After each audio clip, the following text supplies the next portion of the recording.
बिस्मिल्लाहिर्रहमानिर्रहीम। अस्सलाम वालेकुम नाज़रीन, आप यूट्यूब चैनल देख रहे हैं। मैं इमरान खान हूँ। इमरान खान साहब की मेडिकल रिपोर्ट के हवाले से अलग अलग तरह की बातें हो रही। पाकिस्तान तरीके इंसाफ की जो लीडरशिप है वो कह रही है रिपोर्ट ठीक है, इमरान खान साहब की आंख के अंदर बेहतरी आई है। रिपोर्ट भी यही कह रही है, जबकि इमरान खान साहब की फैमिली और उनके जो ज़ाती मुआलिजीन हैं वो अभी तक मुतमईन नहीं है। और तीसरी तरफ वो लोग जिन्होंने यह दावा किया कि इमरान खान साहब की आंख की बिनाई बिल्कुल ख़त्म हो गई है, उनका दावा अपनी जगह पर मौजूद है। अब आप इन सारी चीज़ों को इकट्ठा करें ना और एक बिगर पिक्चर आप इसकी देखें तो हुआ क्या। एक तो ये है कि पहले खबर आती है कि इमरान खान साहब की आंख खराब हो गई है, और इमरान खान साहब ये बताते हैं कि मैं अक्टूबर से इस बात की शिकायत कर रहा था, जनवरी में जाके इन्होंने सीरियस लिया और फिर यहाँ टेस्ट करने के बाद ये मुझे अस्पताल में लेकर गए, वहाँ पे मेरी आंख टेस्ट करवाई और आंख के अंदर इंजेक्शन लगाने के बाद बताया कि 15% आंख बची है और 85% आपकी बिनाई चली गई है। और इमरान खान साहब ने ये भी बताया कि बाकी भी चली गई थी। अब ये रिपोर्ट होता है सलमान सफदर साहब की रिपोर्ट में, और ये सुप्रीम कोर्ट ऑफ पाकिस्तान के अंदर जमा करवाया जाता है, और इसके पीछे भी मेडिकल रिपोर्ट्स का अमल दखल होता है। अच्छा, इसके बाद क्या होता है कि अफसार आलम साहब आते हैं। अब अफसार आलम साहब कौन है आप जानते हैं, मिलिट्री एस्टेब्लिशमेंट से उनका क्या ताल्लुक है, नून लीग की हुकूमत से उनका क्या ताल्लुक है, वो खुद हुकूमत है, आप जानते हैं अच्छी तरह। तो अफसार आलम साहब आकर ये दावा करते हैं कि इमरान खान साहब की आंख की बिनाई बिल्कुल चली गई है। अब कुछ और भी जो टाउट्स हैं वो आते हैं, वो भी दावा करते हैं कि इमरान खान साहब की बिनाई बिल्कुल चली गई है। अब बराह रास्त खबर तो या तो पाकिस्तान की मिलिट्री एस्टेब्लिशमेंट के पास है या उन डॉक्टरों के पास है जो चेक कर रहे हैं। बराह रास्त कोई खबर ना तो इमरान खान की फैमिली के पास है, ना उनकी पार्टी के पास है, ना हमारे पास है, क्योंकि मौका ही नहीं मिला इमरान खान को मिलने से। जो जराए के हवाले से खबर आती है वो हम आप तक पहुंचाते हैं, लेकिन उसमें भी वो खबर वहीं से जनरेट हो रही है जहां से पाकिस्तान की मिलिट्री एस्टेब्लिशमेंट चाह रही है। इमरान खान साहब तक बराह रास्त एक्सेस तो बड़े अरसे से इन्होंने बहुत ज़बरदस्त तरीके से कंट्रोल की हुई है। अब जो ज़ाती मुआलिजीन है इमरान खान साहब के या उनकी जो फैमिली है, वो ये जो मौजूदा रिपोर्ट है इसके ऊपर मुतमईन नहीं है। इस रिपोर्ट में कुछ चीज़ों की कमी भी है। यानी मेरी एक एक्सपर्ट से बात हुई, वो यहाँ पे आई स्पेशलिस्ट हैं बरतानिया में, डॉक्टर कामरान आफ्ताब अहमद, FRCS भी हैं, और ये रेटिना स्पेशलिस्ट हैं जो बीमारी इमरान खान साहब को है। उन्होंने कोई नुक्ते उठाए, उन्होंने कहा जी रिपोर्ट अधूरी है। यानी इस रिपोर्ट में मरीज से मुतालिक 20% मालूमात भी नहीं है, बल्कि रिपोर्ट में ऐसी चीज़ें लिख देंगे। वो पॉलिटिकल लोगों से भी हमने मुशावरत की, उनको बुलाया, उनको बताया ये गैर ज़रूरी है, मेडिकल रिपोर्ट के अंदर ये चीज़ें नहीं होती। लेकिन यहाँ पे ये भी बताया गया कि जनाब वो बैरिस्टर गौर और अल्लामा राजा नासिर अब्बास साहब से भी हमने उनको भी बताया और डॉक्टर्स को भी बताया, तो ये चीज़ें गैर ज़रूरी है। ये मेडिकल रिपोर्ट के अंदर ये चीज़ें नहीं होती है, प्रोफेशनल मेडिकल रिपोर्ट ये नहीं है। हाँ, ये बनाई गई है सुप्रीम कोर्ट ऑफ पाकिस्तान को मुतमईन करने के लिए, तो वो फिर रिपोर्ट उन्होंने ऐसी बनानी थी। बहरहाल जो डॉक्टर से मेरी बात हुई, उन्होंने 2-3 चीज़ें बताई। उन्होंने कहा एक तो ये रिपोर्ट ही मुकम्मल नहीं है, इसमें जो आई प्रेशर है उसका जिक्र ही नहीं है। जो ड्रॉप्स डाले जा रहे हैं वो आई प्रेशर को हैंडल करने के लिए, कंट्रोल करने के लिए डाले जाते हैं, लेकिन इस पूरी रिपोर्ट में कहीं पे आई प्रेशर का जो एक उनकी आंख के अंदर जो एक प्रेशर जनरेट हो जाता है, उसका दबाव का कहीं पे कोई जिक्र नहीं है। ये 10 से 20 तक मैक्सिमम होना चाहिए, इससे ऊपर नहीं जाना चाहिए, तो इसके बारे में कोई तस्करा नहीं है। दूसरा, उन्होंने कहा कि जितनी नज़र एकदम ठीक हो गई है ये पॉसिबल नहीं है। वो कहते हैं जी मैंने अपने पूरे करियर में ऐसा कोई केस नहीं देखा। वो ये कहते हैं कि अगर पहले 85% आंख खराब होने का दावा किया गया और बाद में ये दावा किया गया कि 70-80%, कुछ लोग 95% कह रहे हैं कि आंख ठीक हो गई है, तो ये दोनों दावे आपस में मैच ही नहीं करते। ये ह्यूमनली और साइंटिफिकली वो कह रहे हैं जी पॉसिबल नहीं है। मामला या तो पहले वाली रिपोर्ट इनकी झूठी है और गलत है, या ये वाली जो रिपोर्ट अब आई है ये झूठी है या गलत है। ये बात जो है वो डॉक्टर्स का कहना है। इमरान खान साहब की फैमिली और उनके जो जाती मुआलिजीन है वो तो मुतमईन नहीं है। सलमान अकरम राजा साहब ये कहते हैं कि डॉक्टर कुरैशी जो गए थे वो हमारी रिकमेंडेशन के ऊपर गए थे, पाकिस्तान तहरीक इंसाफ की, और डॉक्टर कुरैशी भी यही क्लेम कर रहे हैं कि अब इमरान खान साहब की आंख के अंदर बेहतरी आई है और मजीद बेहतरी भी आ सकती है। तो ये तो बड़ी अच्छी बात है। देखिए, अगर इमरान खान साहब की आंखें ठीक हो रही हैं और उनकी आंख के अंदर जो बिनाई का मसला है वो सॉल्व हो रहा है, तो इससे ज़्यादा बेहतर बात कोई हो नहीं सकती। मैंने लोगों को बड़ा इस्तराब में देखा, बेशुमार लोगों ने मैसेजेस किए, नौजवान मैसेजेस करके कह रहे थे कि हम अपनी आंख देना चाहते हैं इमरान खान साहब को, डोनेट करना चाहते हैं। हालांकि इसमें डोनेशन नहीं हो सकती इस बीमारी में, लेकिन नौजवान ये कह रहे थे।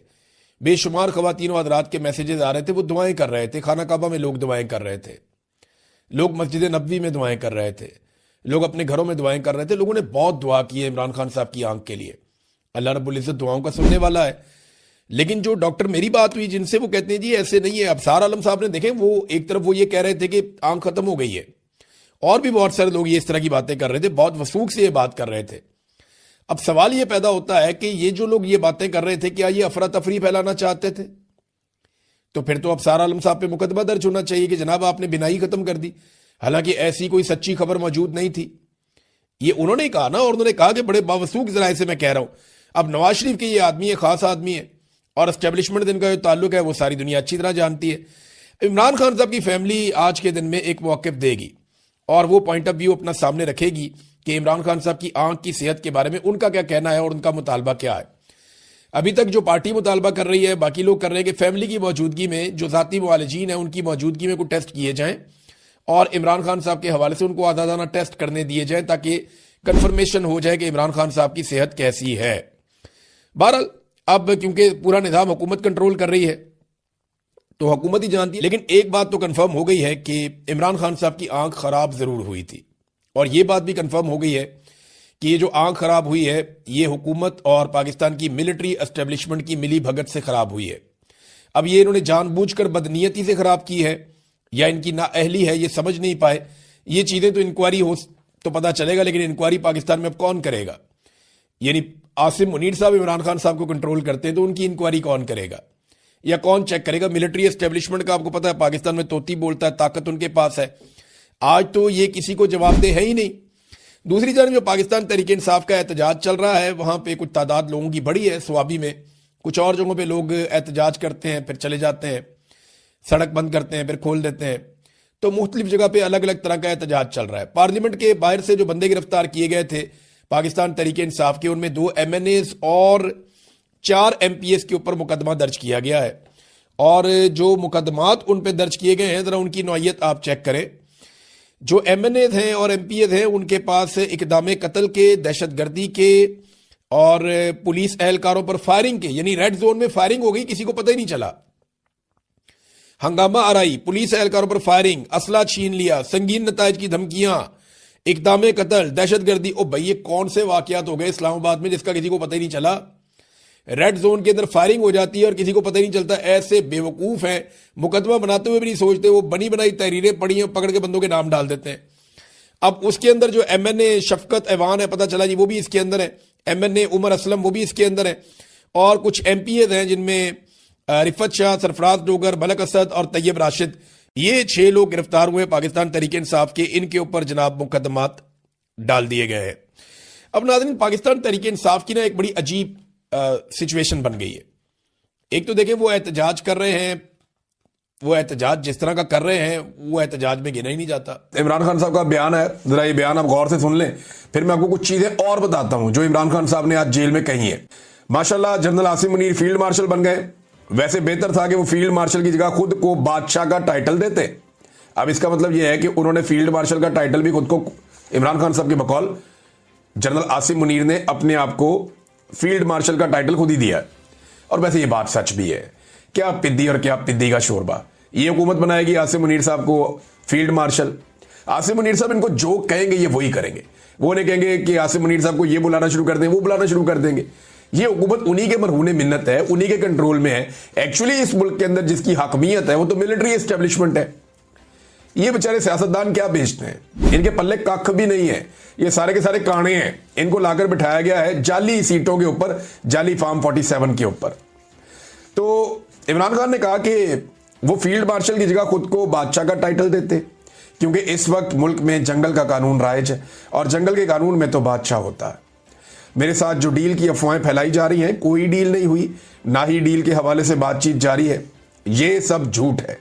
मैं खुद एस्टेब्लिशमेंट को दावत दे रहा हूं कि अगर पाकिस्तान के मफाद में बात करना चाहते हैं, पाकिस्तान की फिक्र है, तो आकर बात करें।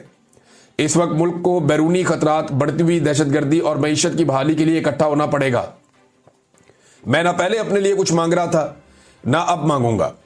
पाकिस्तान ने इस वक्त ऐसा माहौल बना दिया गया है कि कानून सिर्फ कमजोरों के लिए है, ताकतवर के लिए नहीं है। यही निजाम की सबसे बड़ी खराबी है। जमहूरियत 2 बुनियादी चीजों पर कायम होती है, नंबर 1 कानून की बालादस्ती, नंबर 2 इखलाकी इक़्तिदार। आज जमहूरियत के इन दोनों सतूनों को जमीन बोस कर दिया गया है।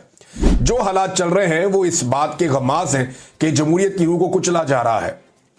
जब आप लोगों को यह पैगाम देंगे कि जितना बड़ा चोर होगा इतना बड़ा ओहदा मिलेगा, तो इंसाफ का जनाजा निकल जाता है। आसफ जरदारी की बहन के खिलाफ 5 अपार्टमेंट्स का केस नैब के पास है, जो मुलाजमीन के नाम पर है, वो खुद मुल्क से बाहर है और कोई पूछने वाला नहीं है। शहबाज शरीफ पर 22 अरब रुपए मनी लॉन्ड्रिंग का केस था, इसके बावजूद उसे वजीर आजम बना दिया गया। पिछले 3 सालों में पाकिस्तान की इखलाकी इकदार और आईनी ढांचे को बिल्कुल तबाह करके रख दिया गया है। तोशाखाना 2 केस में मजाइका केस ट्रायल दोबारा शुरू किया गया है। बाकी जेल की तरह जेल कोर्ट भी एक कर्नल की मर्जी से चलाई जाती है। मेरी बहनों और वकला तबको कोर्ट में आने से रोका जा रहा है। मेरे रुफका तबको मुझसे नहीं मिलने दिया जाता। मेरे बच्चों से कही कि मां मेरी बात नहीं करवाई जाती, मेरी किताबें तक नहीं पहुंचने दी जाती, और ना ही मेरे जाती मुआलिज तक मुझे रसाई दी जाती है। ये सब अदालती अहकामात और कवानीन की मुसलसल तौहीन है। हुकूमत से बिल्कुल किसी किस्म के मुज़ाकरात नहीं होंगे। जो बात होगी एस्टेब्लिशमेंट के साथ होगी, और एस्टेब्लिशमेंट जो है वो अगर बात करना चाहती है तो आए मेरे साथ बात करें। अब ये इमरान खान साहब क्यों कह रहे हैं, देखें लुब्बे लुबाब तो यही है ना, यहाँ बहुत सारे लोग अपनी अपनी दुकान खोलकर बैठ जाएंगे कि जी सियासतदानों को आपस में बात करनी चाहिए, सियासतदान खुद अपनी स्पेस एस्टेब्लिशमेंट को दे देते हैं। हम अपने आप को धोखे में क्यों रख रहे हैं भाई? सबको पता है सारा इख्तियार और सारा इख्तियार जनरल आसिम मुनीर साहब के पास है। सब कुछ जो है वो मिलिट्री एस्टेब्लिशमेंट के पास है। हर चीज को वो कंट्रोल कर रहे हैं, स्याह और सफेद के वो मालिक हैं, तो उन्हीं से बात होगी ना भाई। जिनके पास असली फॉर्म 45 है जो लेकर चले गए मैंडेट, उन्हीं से बात होगी ना कि वापस दे दें, या ये जाली बनाई हुई हुकूमत के साथ बैठ के सिर्फ लूडो खेलते रहे। इनके साथ तो बात करने का फायदा कोई नहीं है। ये अपनी मर्जी से वॉशरूम नहीं जा सकते, अपनी मर्जी से स्टेटमेंट नहीं दे सकते। बातें इनकी बहुत बड़ी बड़ी है, लेकिन पल्ले इनके कख भी नहीं है। इनकी सियासी औकात जीरो है, फैसला साजी के अंदर इनका किरदार जीरो है। तो इनके साथ मुज़ाकरात करके इमरान खान ने क्या करना है? देखिए एस्टेब्लिशमेंट ऑफ द रिकॉर्ड ये पैगाम भिजवाती रहती है, और वो हम लोगों को, सहाफियों को भी ये कहते रहते हैं। इवन जो अली अमीन गंडापुर है उनको भी ये कहते हैं ये, और बहुत सारे दोस्तों को ये बता रहे हैं कि जनाब आप सियासतदानों को आपस में बात करनी चाहिए, हम पीछे बैठे हुए हैं ना, हम मामला हल करवाते हैं, सियासतदानों से बात करें, हुकूमत के साथ बात करें। इमरान खान साहब की पार्टी या पोजीशन, तो वो सामने आने से डरते हैं, सामने आना नहीं चाहते। इमरान खान ये कहते हैं कि भाई सारा कुछ जो तुम कर रहे हो तो सामने भी आ जाओ, कपड़े उतार के आ जाओ, पता चल जाए कौन क्या कर रहा है। इमरान खान ये चाहते हैं कि एस्टेब्लिशमेंट खुद बातचीत करे, ताकि कोई अगर रह भी गया ओला तो वो भी खत्म हो जाए। लेकिन एस्टेब्लिशमेंट की ये बुज़दिली है जो हमेशा से है कि वो खुलकर सामने नहीं आते। खुलकर आना हो तो फिर मार्शल लॉ ही लगा देना, तो वो खुलकर सामने नहीं आते। और इस वक्त सूरत हाल ये है कि खान साहब कह रहे हैं कि अब ताकत तो है ही नहीं आपके पास, इख्तियार है ही नहीं इनके पास, ये सारे जाली आकर बैठे हुए, मैं इनके साथ क्यों बात करूं? मैं तो बात करूंगा उनके साथ जिन्होंने ये सारा इख्तियार छीना है, जिनके पास ताकत है, जिनके पास फैसला करने की कुव्वत है। अगर मुल्क को बचाना है तो आ जाओ, मुझे कोई डील नहीं चाहिए। वो ये साफ कहता है कि मैं सारी जिंदगी जेल में गुजारूंगा। ये फवाद चौधरी का स्टेटमेंट आप देख रहे हैं ना, यहाँ एक फवाद चौधरी का स्टेटमेंट है, ये इमरान खान साहब से मिलकर आए। इन्होंने कहा जी आज कई हफ्तों की तातुल के बाद इमरान खान साहब से अडयाला जेल में मुलाकात हुई। रवायती ट्राउजर और टी शर्ट में पसीने से शराबोर इमरान खान गैर मुतजलजल अपने मौकिफ से 1 इंच पीछे नहीं हटे। 2 साल की कैद जो बड़े बड़े लोगों को तोड़ देती है, इस मर्दे जरी का कुछ नहीं बिगाड़ सकी। मैंने बहरहाल उनसे रिक्वेस्ट की कि टेम्परेचर पीछे लाना है मुल्क के मफाद में, और अपोजिशन अलायंस बनाकर मुज़ाकरात किए जाए, और एस्टेब्लिशमेंट और सियासी जमातों से सबसे मिलकर बात की जाए। मुस्तकबिल के फ्रेमवर्क की तरफ हमें बढ़ना चाहिए। ये वाहिद सूरत है। तो इमरान खान ने बात सुनी और ये कहा कि अगली मुलाकात में बात करेंगे। मैं जानता हूं इमरान खान साहब ने क्या होगा, ठीक है इस पे बात करेंगे, बाद में देखते हैं। तो इमरान खान आज भी वहीं खड़ा है। इस पे रजी ताहिर साहब ने एक स्टेटमेंट जो है वो कोट करके इमरान खान साहब का रिपोर्ट किया, और गालिबन ये कोट रिपोर्टर्स में से किसी ने सुनकर उनको बताया या वहां लीडर्स में से, ये जज के रूबरू इमरान खान साहब ने गुफ्तगू की। उन्होंने कहा अगर फील्ड मार्शल ने कसम खाई है तो मैंने भी कसम खाई है कि किसी सूरत यजीद के आगे नहीं झुकना। ये जनाब इमरान खान साहब का स्टेटमेंट है। हमारी पार्टी पॉलिसी, हमारी पार्टी लाइन एक अलग है, और इमरान खान की बहन ने भी बाहर आकर कहा कि जो पार्टी की पॉलिसी है वो कोई और नहीं देगा, वो इमरान खान साहब देंगे, और वो बताएंगे कि एक्चुअली पार्टी करना क्या चाहती है और पार्टी ने करना क्या है। अलीमा खान साहब ने बाहर आकर क्या क्या कहा, ये कुछ चीजें मैं आपके सामने रखता हूं। इमरान खान ने कहा कि मैं एस्टेब्लिशमेंट को कहता हूं कि आए बात करें, मैं बात करने को तैयार हूं। उन्होंने ये नहीं कहा कि मेरे दरवाजे खुले हैं, लेकिन पाकिस्तान के लिए बात करने को तैयार हूं। नंबर 2, इमरान खान ने आज कहा है कि जो एक कैदी की सहूलियत होती हैं वो मुझे नहीं दी जा रही, मुझे मेरा कानूनी हक नहीं दिया जा रहा। 8 दिन पहले 11 किताबें भेजी गई, लेकिन अभी तक इमरान खान को फराहम नहीं की गई। 8 महीनों में सिर्फ 1 दफा बच्चों से बात करवाई गई, जो कि 3 महीने पहले की गई थी। अच्छा साथ, यानी ये वो इमरान खान है जिसकी पार्टी है, उसका कंट्रोल है, ये सारे इमरान खान साहब की वजह से इक्तदार में बैठे हुए आकर। और एक आदमी जिससे पूरी कौम ने उम्मीद बांधी हुई है, उस आदमी को इन्होंने जेल के अंदर बंद किया हुआ है।